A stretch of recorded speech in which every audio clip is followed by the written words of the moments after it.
नमस्कार Sambit IPL special ये एक नुआ कार्यक्रम आउ समय नाही ना आपण जानिछन्ति विश्वर सबुठारु बड़ क्रिकेट प्रतियोगिता जाहाकु देखिबा पई केते देशर लोके अपेक्षा करिसेंति ता केवल अनुमान करा जाय पारे भारत रे तो माहौल बनि सारिलाणी आपण मीडिया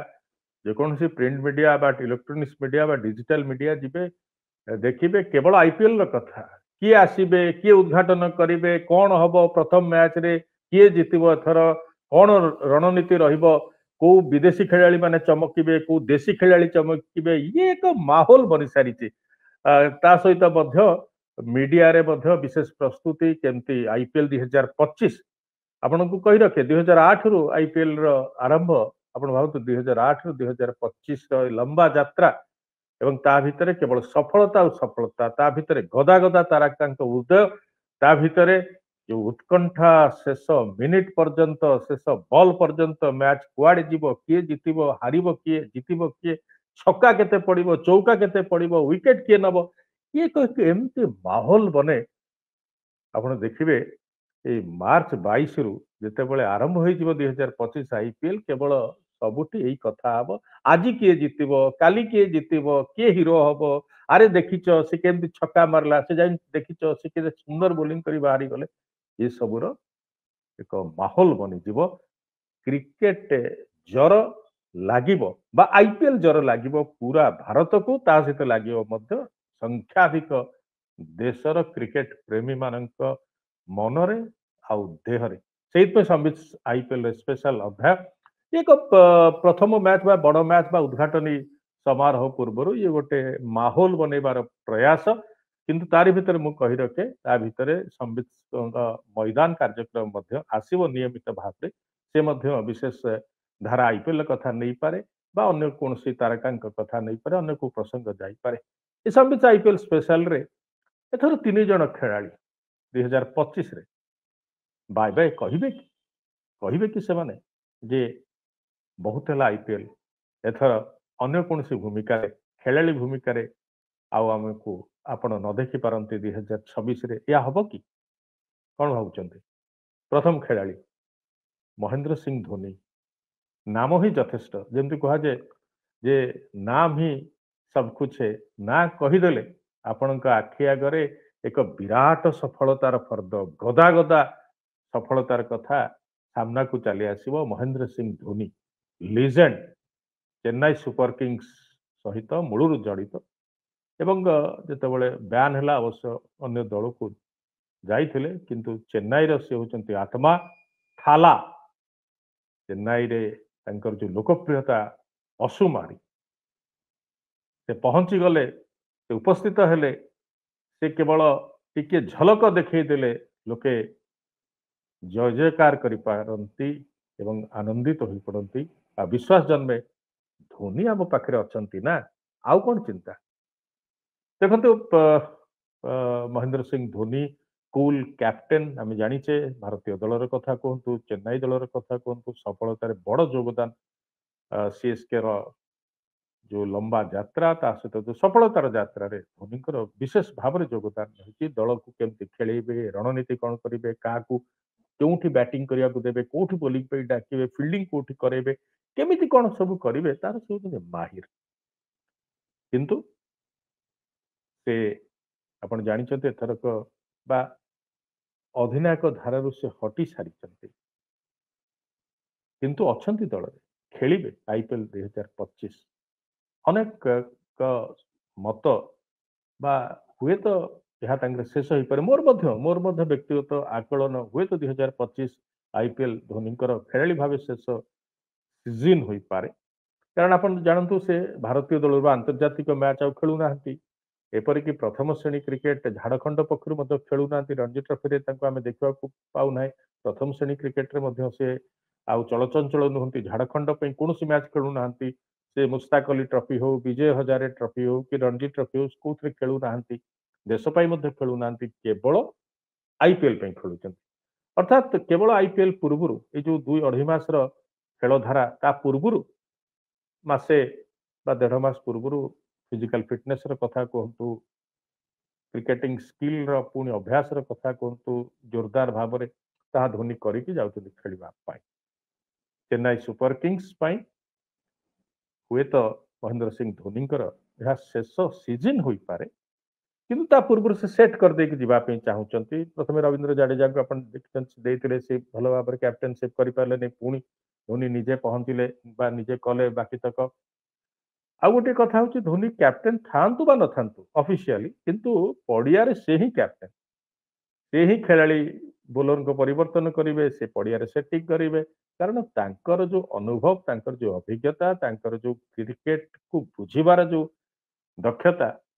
ତାହାର ପଟାନ୍ତର ନାହିଁ କି ତାହାର ସେ ତୁଳନୀୟ ନୁହଁ, ସେ କାହା ସହିତ ତୁଳନୀୟ ନୁହନ୍ତି। ସେ ଗୋଟେ ପାଦ ଦୁଇ ପାଦ ଆଗୁଆ ସବୁବେଳେ ସମସ୍ତଙ୍କ କ୍ଷେତ୍ରରେ ଆନ୍ତର୍ଜାତିକ କ୍ରିକେଟରେ ଆମେ ଦେଖିଛେ,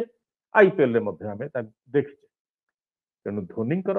ଫିଟନେସର ସ୍ତର ଏଥର କେମିତି ରହୁଛି ତାକୁ ଦେଖିବାର କଥା ରହିଛି। ଏବଂ ବ୍ୟାଟିଂ ଗତଥର ବିଶେଷ ଭାବରେ ଭଲ ବ୍ୟାଟିଂ କରିପାରିନଥିଲେ ମହେନ୍ଦ୍ର ସିଂ ଧୋନି,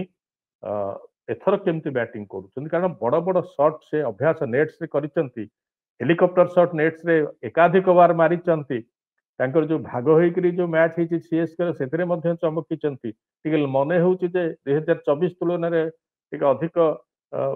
ଅଧିକ ପ୍ରସ୍ତୁତ ହେଇଛନ୍ତି ଆଇପିଏଲ 2025 ସକାଶେ ଧୋନି। କିନ୍ତୁ ଧୋନିଙ୍କର ମୋର ଆକଳନରେ ଇଏ ଶେଷ ଆଇପିଏଲ ହେଇପାରେ ଖେଳାଳି ଭାବରେ। ହୁଏତ ଆଇପିଏଲ ସରିବା ବେଳକୁ ସେ ଘୋଷଣା କରିପାରନ୍ତି, କିମ୍ବା କିମ୍ବା ଇଏ ମଧ୍ୟ କଥା ହେଇପାରେ ଯଦି ଆଇପିଏଲ ଚମ୍ପିୟନ ହୁଏ ସିଏସ୍କେ ପୁଣି ଥରେ, ତାହେଲେ ଧୋନି ହୁଏତ ଆଉ ଗୋଟିଏ ବର୍ଷ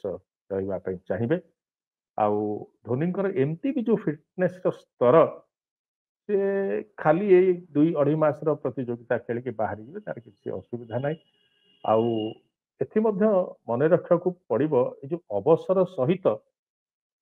ଯୋଉ ପ୍ରଚୁର ବିଜ୍ଞାପନର ଯୋଉ ଆୟ, ପ୍ରଚୁର ଯୋଉ ମହେନ୍ଦ୍ର ସିଂ ଧୋନି ଅନ୍ୟାନ୍ୟ କାର୍ଯ୍ୟକ୍ରମରୁ ଆୟ କରନ୍ତି, ତା ଖେଳାଳି ଭାବରେ ରହିଲେ ହିଁ ବିଶେଷ ଭାବରେ ସୁଯୋଗ ମିଳିବ ବା ଏକ ଏକ ଆପଣଙ୍କର କହିବି ଯେ ଦବଦବା ରହିବ, ବିଜ୍ଞାପନ ଦୁନିଆରେ ଦବଦବା ରହିବ। ଆପଣଙ୍କର ଅନ୍ୟାନ୍ୟ କାର୍ଯ୍ୟକ୍ରମରେ ଭାଗ ନେଇକରି ଅର୍ଥ ହାସଲ କରିବାର ସପୋର୍ଟ ଷ୍ଟାଫ ହେଇଗଲେ, କୋଚ୍ ହେଇଗଲେ ହୁଏତ ଟିକେ କମି ଯାଇପାରେ, ତେଣୁ ସେ ମଧ୍ୟ ଏକ କାରଣ ହେଇପାରେ। ବିଜ୍ଞାପନର କଥା ବା ଆର୍ଥିକ ଦୃଷ୍ଟିକୋଣର କଥା ହୁଏତ ତାଙ୍କର ଯୋଉ ଧୋନିଙ୍କର ଯୋଉ ସପୋର୍ଟ ଷ୍ଟାଫ ଅଛନ୍ତି ସେମାନଙ୍କ ନିର୍ଣ୍ଣୟ ହୁଏତ ଗ୍ରହଣ କରିପାରନ୍ତି ଧୋନି। କିନ୍ତୁ ଖେଳାଳି ଭାବରେ ମୋର ଯାହା ଆକଳନ, ହୁଏତ 2025 ଧୋନିଙ୍କର ଶେଷ ବର୍ଷ ହେଇପାରେ ଆଇପିଏଲରେ ଖେଳାଳି ଭାବରେ। କିନ୍ତୁ ସେ ସିଏସ୍କେ ସହିତ ରହିବେ, ଏଥିରେ କୌଣସି ଦୁଇମତ ହବାର ନାହିଁ। ଯଦି ଖେଳାଳି ଭାବରେ ନ ରହନ୍ତି ତାହେଲେ 2026ରେ ସେ ମୁଖ୍ୟ କୋଚ୍ ହେଇପାରନ୍ତି, ମେଣ୍ଟର ହେଇପାରନ୍ତି, ଅନ୍ୟାନ୍ୟ ଭାବରେ ସେ ଯୋଡି ହେଇକି ରହିପାରିବେ ଦଳରେ। ଆଉ ଜଣେ କଥା, ସେ ହେଉଛନ୍ତି ବିରାଟ କୋହଲି। ଟି20 ବିଶ୍ୱକପ୍ ଜିତିଲା ପରେ ଗତ ବର୍ଷ ଭାରତ ଚମ୍ପିୟନ ହେଲା ପରେ ବିରାଟ କୋହଲି ଆନ୍ତର୍ଜାତିକ ଟି20ରୁ ଖେଳିବେ ନାହିଁ ବୋଲି ଅବସର ଘୋଷଣା କରିଥିଲେ। ରୋହିତ ଶର୍ମା ମଧ୍ୟ ଘୋଷଣା କରିଥିଲେ। ବିରାଟ କୋହଲି ଏବେ ଏବେ ଚମ୍ପିୟନ୍ସ ଟ୍ରଫିରେ ଚମତ୍କାର ପ୍ରଦର୍ଶନ କରିଛନ୍ତି, ଭାରତ ଜିତିଛି, କିନ୍ତୁ ସେ ଆନ୍ତର୍ଜାତିକ କ୍ଷେତ୍ରରେ ଟି20 ମ୍ୟାଚ୍ ଖେଳୁନାହାନ୍ତି। ଅନେକଙ୍କ ଧାରଣା ଯେ ବିରାଟ ମଧ୍ୟ ଚିନ୍ତା କରିପାରନ୍ତି ଆଇପିଏଲରୁ ଅଲବିଦା କହିବା ପାଇଁ। ଏବଂ ଇଏ ଏକ ଚର୍ଚ୍ଚା, କାହିଁକି ନା ଏମିତି ଏକ ଚର୍ଚ୍ଚା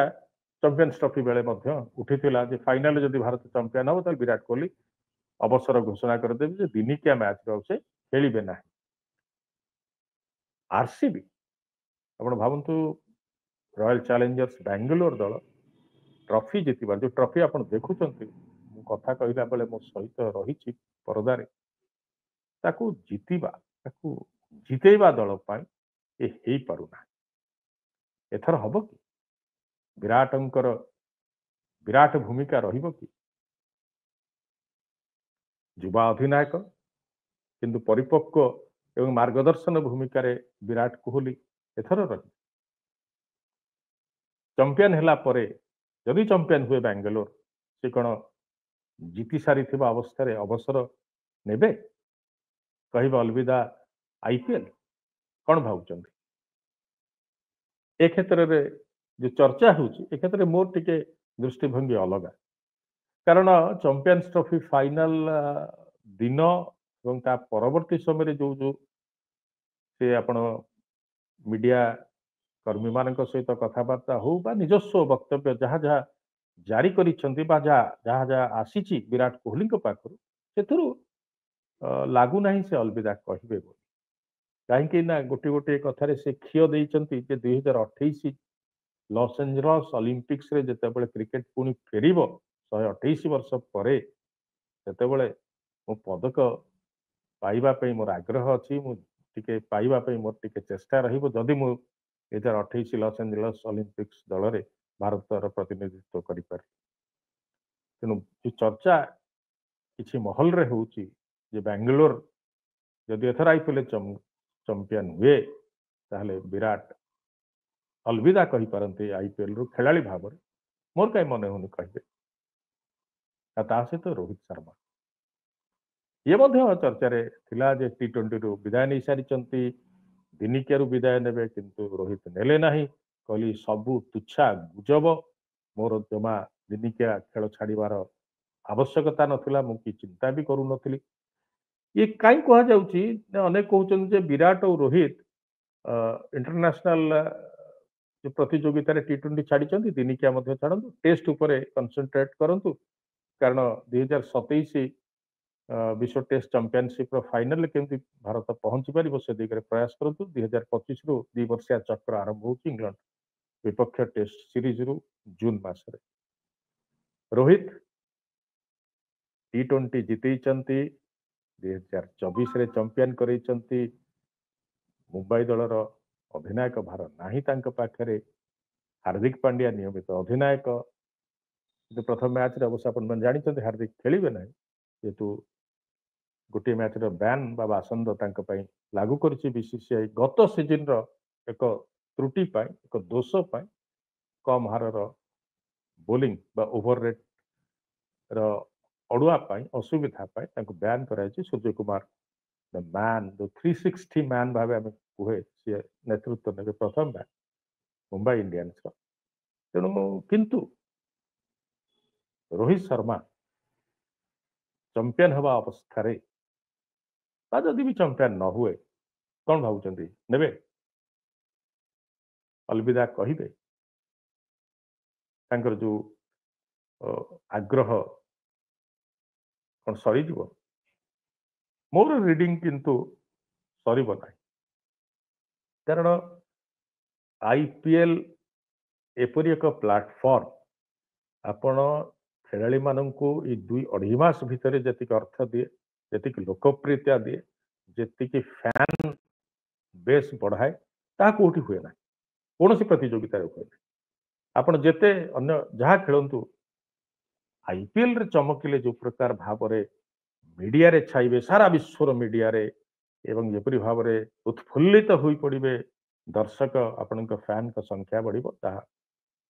अन्य कोथरे हबो नाही। रोहित शर्मा को मध्य अनेक किछि कहिबार अछि कैप्टेनशिप आगुरु जाइछि दल को जितेइचंती दिनिकिया विश्वकप रे उपविजेता तांक अधीन रे भारत होइछि 2023 रे 2024 रे T20 विश्वकप रे से दल को चैंपियन करैचंती मुंबई इंडियंस पक्षरु खेलिबे किंतु से कैप्टेन भाव रे नुहे साधारण खेलाड़ी भाव रे अनेक लोगों को अनेक कथा कहबार एक सुजोग रोहित जो फॉर्म देखी गति करिसंती चैंपियंस ट्रॉफी रे विशेषकर फाइनल मैच रे न्यूजीलैंड विपक्ष रे आमे जो धमाकादार ओपनिंग धारा रे तांग बैटिंग देखले जहां मुळुदुआ होइथिला से दिन न्यूजीलैंड को पराजित करबा पाई दुबई इंटरनेशनल स्टेडियम रे से टच से स्ट्रोक प्ले रोहित शर्मा पाखु देखा समस्त आग्रह। तेणु आईपीएल 2025 रे जो 3 जन खेलाड़ी अवसर संभावना कथा कह भितर मु कहि रोहित शर्मा और विराट कोहली तो जम्बा नुहे आउ किछि आईपीएल तांकर बाकी अछि यह मोर व्यक्तिगत रीडिंग किंतु हुए तो बड़ संभावना मो पे महेंद्र सिंह धोनी अलविदा कहि परंते आईपीएल 2025 सरीबा अवस्था रे चेन्नई सुपर किंग्स रो खेलाड़ी भाव में तांकर जो यात्रा जो योगदान ता हुए तो सरी पारे हुए तो अवसर घोषणा करि पारंती आईपीएल रु धोनी